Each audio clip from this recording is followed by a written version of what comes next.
We are going to take you on a journey to James Beam Distillery, otherwise known as Jim Beam. We got a very exclusive tour from Sydney, thanks to Mark over at the Bourbon Life podcast. She was excellent. She was excellent. He came with us. Our viewers, Max and Shannon, got to visit with us and come with us on this tour. So that was super extra special, that's for sure. They have two real distilleries there. The large, big one that does all the Jim Beam, James Beam stuff, and then the smaller one, which is they call Freddy's Playground.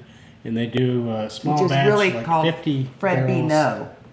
Fred B. No Distillery, yeah. And they do like 50 barrels a day. Mm-hmm. And that's where they do their experimentation and play around with some of the different flavors.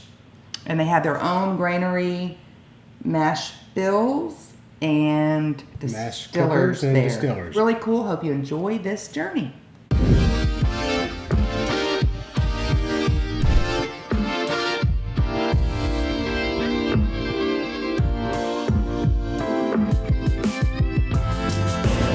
Here we are, Fred and Freddie No's car. The Fred B. No facility. We also like to refer to it as Freddy's Playground.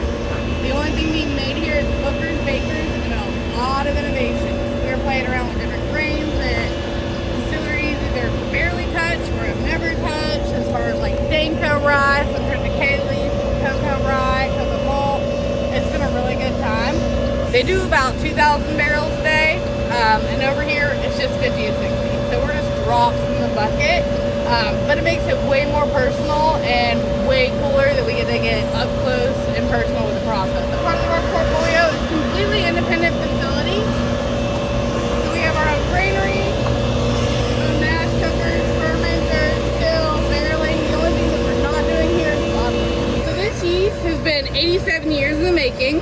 Of course, Jim Beam created this. It was something that he wanted to start making his own good, super high quality, affordable whiskey, which we already had Old Tub and Old Crow, but he was in the process of making Jim Beam, essentially. Jim Beam, James Beauregard, he propagated his own yeast. He caught wild yeast at his house in downtown Bardstown. Just put it out on the windowsill, basically. Also call it Freddy's Playground. He really wanted to name it after his dad. I'm gonna pour us some distillate right off the still. That way we've got something in our hand, something in our mouths while we talk about the history of Booker. When you take your first sip, just take a little one, roll it over the top of your tongue, bottom of your tongue, inside your cheeks, your gums, get a little Kentucky chew going on. Swallow it, breathe it out through your mouth to get those vapors out, and then give your lips a nice smack. So you can never judge your whiskey on its first sip. Let's talk about the hug next, though. Okay. So there's different kinds of hugs. As far as the Kentucky hug, that's that nice warmth you're feeling in your chest. Just like a person would hug somebody. Big bear hug! That's what we have going on here. Most people, it's a lot at once, especially if it's your first sip of the day. We've got two entrances, but there's a post office down on the business entrance that is no longer in service, and it actually used to be an old house before it was a post office, and that was where Baker was born. 1795. 1795 was when the first barrel was sold by Jacob Beam. At that time, I think the U.S. government was doing some sort of deal like, hey, you move to this Commonwealth, we'll give you each family 100 acres to grow corn, whatever's left over you can keep. So, of course, Jacob Beam said, let's do it, immigrant from Germany. And he moved to the Commonwealth, started doing it. We've been here since Prohibition. There's also another name that might ring a bell to y'all, the old Basil Hayden. Basil Hayden was actually a Catholic preacher from Maryland. He saw that opportunity in the late 1700s, and he said, well, $100 acres per family, I'm gonna move my whole congregation to this Commonwealth, 25 families, 2,500 acres. He started, distilling, milling on the side. That's what he started doing, and of course his kids took over, eventually his grandkids, and they renamed it the Old Granddad Facility. That was acquired by National Distillers in 1956, which was our corporation at that time. By 1985, we had completely bought out that product, so if you look at the bottle of the Old Granddad, there's a little picture of a man on there. Guess who it is? Basil Hayden.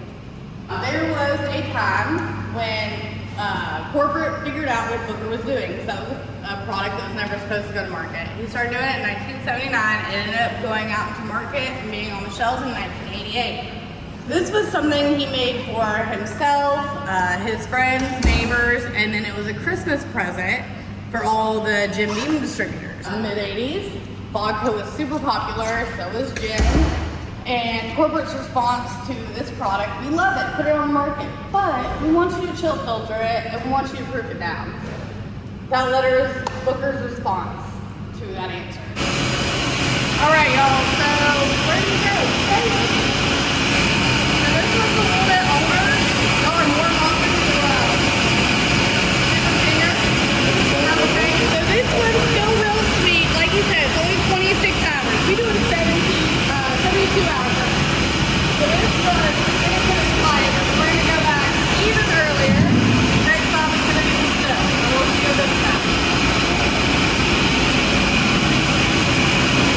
Stop moving, a little less activation. It's at about 8 to 12% distiller's beer.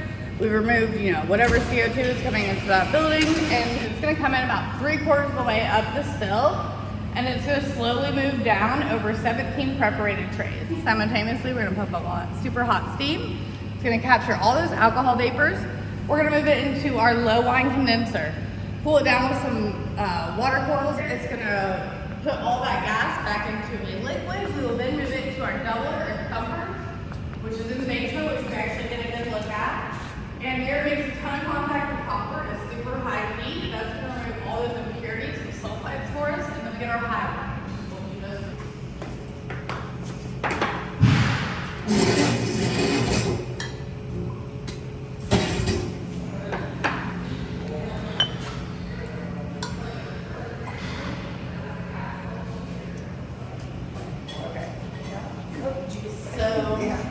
What you'll have in front of you, we're going to do some Bakelite 10 years, some Baker 13 lineage, and the newest release of Booker's, which is 2024-1. It's called the Springfield batch, so we'll get more into that once we start tasting. You also have some reverse osmosis water droppers there if you'd like to proof anything down. Feel free. You also have some Fred Vino Sharpies there, because on the back side of your coasters, there's perfect spots for tasting notes. We're going to start with that classic Basil Hayden at 80 proof. This is a 10-year version. So typically our flagship Basil Hayden is artfully aged, which in reality means about 6 to 8 years. First little itty bitty teeny tiny sip, roll over top of your tongue, bottom of your tongue, inside your cheeks, your gums. Chew it up, give it a good swallow, breathe out, and don't forget to smack your lips. When it comes to notes, everybody's palate is wildly different. We all taste different things in different places of our tongue, different places of our mouth. You've got taste buds from your mouth all the way through your GI tract. They're everywhere. And everybody's are different. The taste and smell go directly to the memory part of your brain, right? So I can taste something, I'll be like, this smells like my grandmother's Afghan on Sundays when she was baking apple pie. And that's my memory, and I can't explain that to you. Everybody's got their own memories, so I really love to use memories as a tasting note, so also feel free to do that. At your leisure, feel free to move on to that Baker's 13. So this has had quite evolutionary track from the liquid, starting off with a small batch, we've also seen those wine bottles, you've seen all Booker's bottles, moving on to a small batch in a different package, and then finally 7-year single barrel, and now we have a 13-year-old single barrel. So we're going to add some water to this if you'd like. 87 to 107? What from 80 to 107. This is 107.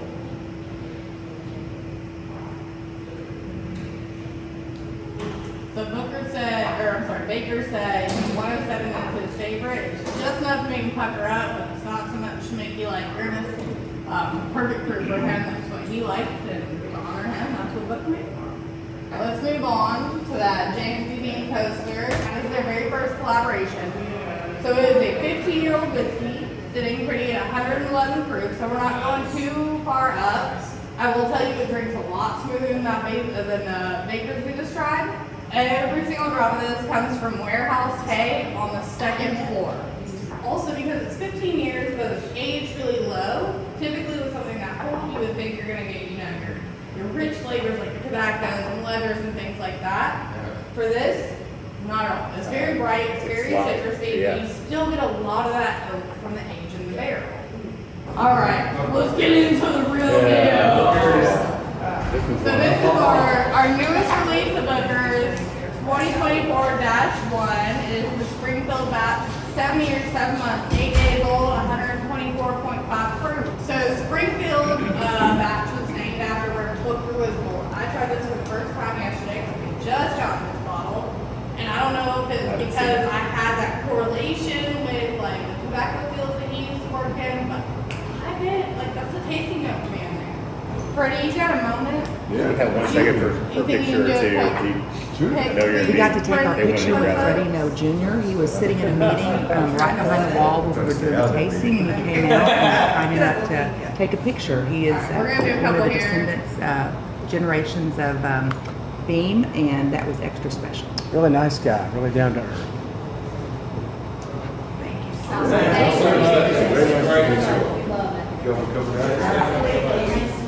You in there all day? Till 2. You want me to come pinch you about 1?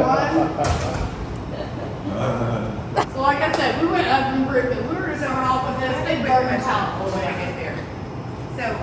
Well, it's interesting to me how there's so much history in this whole bourbon world, but Beam is one of the only ones that has kept the heritage and kept it from generation to generation. We have several businesses. We have 5 kids and none of them actually know. So that's like an art. Like you can't make them do Let's it. talk about it. In fact, so really speaking from like Booker's point of view, he told Brett, go to college, don't join this business. You know, it's hard. You live here. You're never not at work. It becomes your lifetime. You have no outside life. So Brett went to college. Didn't like it. It wasn't for him. That's fair. I also feel the same way personally. For me, we're not all, A+ students. But his next move was to be Hank Williams' tour manager. Right. So he went on the road, went real hard, real fast. Yeah. There's a good story about them pulling up on the tour bus here on campus and rolling a barrel into the tour bus. Drink on that all summer. That life is not stable, right? So he eventually comes back, tells Dad, Booker, I'm ready to join the family business. I know you didn't want me to do it, but I didn't like school, burn on this, put me in jail or something. And Booker was like, we'll see.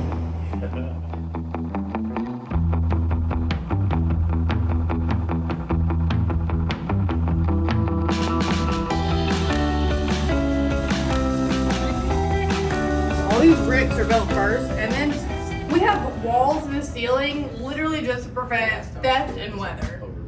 We keep our windows open 24/7 to let that air flow through. So as y'all are walking over this bridge, notice what you're walking over. This is actually the lift that takes everything, all the barrels up. It holds 4 barrels, so everything is very slow moving, 4 barrels at a time, up 7, 9 floors, depending on which warehouse you're in. Who wants to knock the bung out of the hole? Be on your largest stave, there's a bung in it which we want to knock out. You're holding the bung knocker. Once you are holding it, you become the bung knocker. And the bung A lot knocker. of fun words, right? What you want to do is hit this stave right here, but you don't want to hit the hoops because that's not going to do anything. You certainly don't want to hit that. So we're going to aim for right here and right here on that stave, those particular spots. I'm so glad he's doing it. Go back and forth, and it'll just pop out.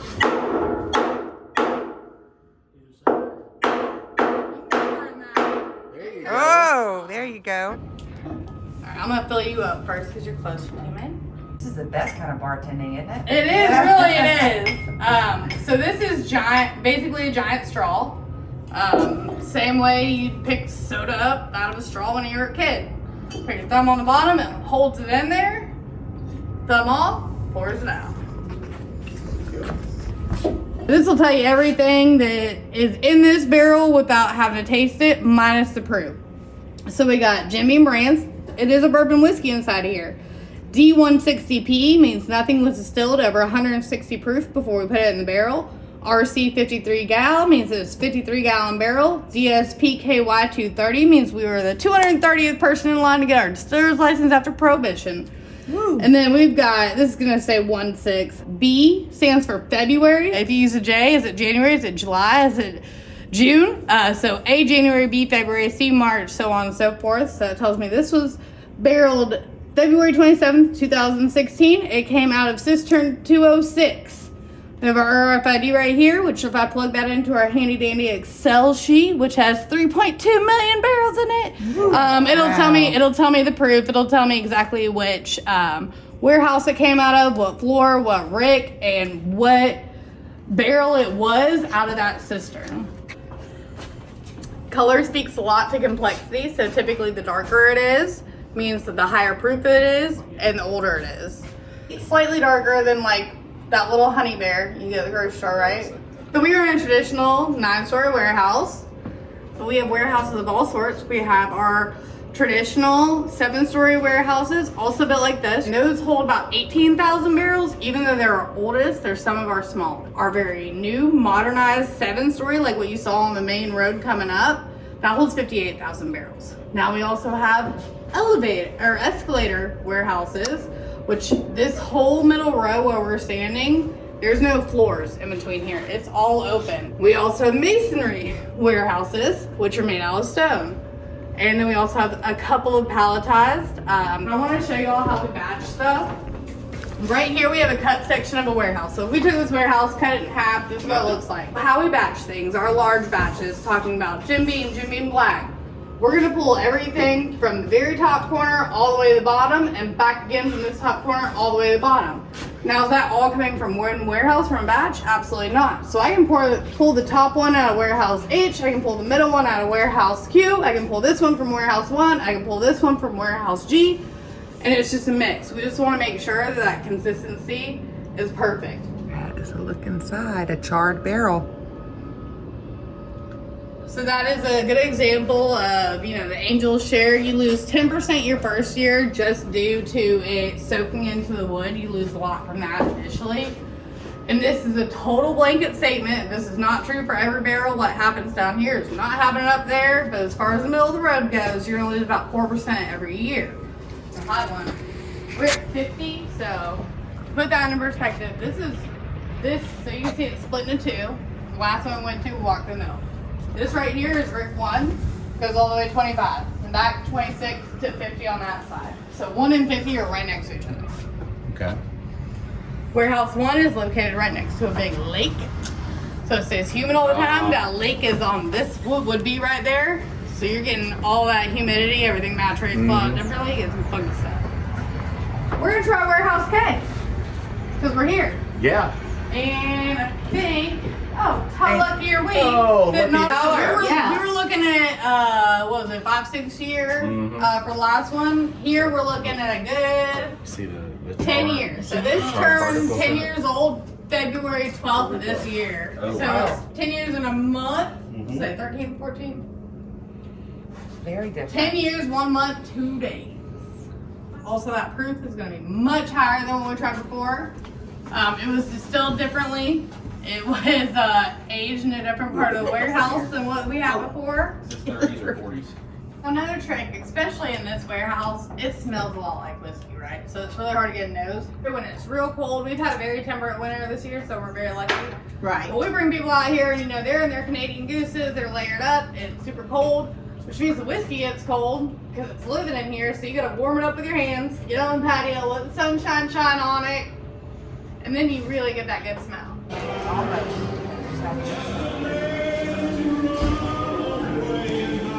So we got caught taking our picture at James Beam in the photo booth. That was such a cool, fun thing, though. Yeah.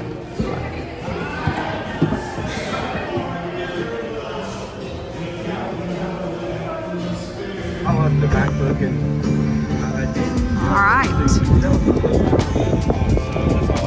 So we are gonna go eat. Oh, what a view up here. What a view. We're gonna go to the kitchen table.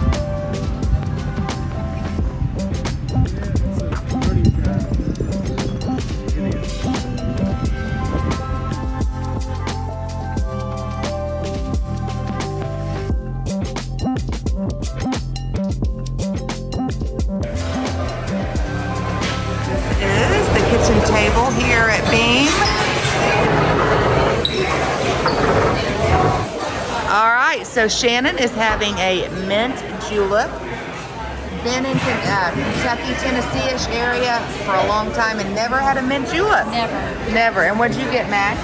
I have a whiskey sour. Whiskey sour. I've never had a whiskey sour. They're pretty good. Are they sour? You got a brown derby. And I got an in denial. If I remembered everything, I would tell you. Okay, we are here with Shannon and Max. We're so excited they were able to join Hey. us. So, you may have to help me, guys. But, This is the something empanada. pulled pork empanadas. pulled There you pork go. empanadas. These are the duck poppers. Duck poppers, they were recommended by our tour guide, Yeah. said to get those, so we're gonna try those. Crispy Brussels sprouts. And this looks like a pimento cheese. It's a cheese spread, yes. The restaurant was outstanding. This is a Kentucky And they cheese say, spread. come They as like their friends, Kentucky leave as cheese family. here, don't they? And They they really really do. do. Tennessee Like and it. Kentucky, Yes, don't they? absolutely. They do. Cheers. Cheers. Come as Friends, leave as family.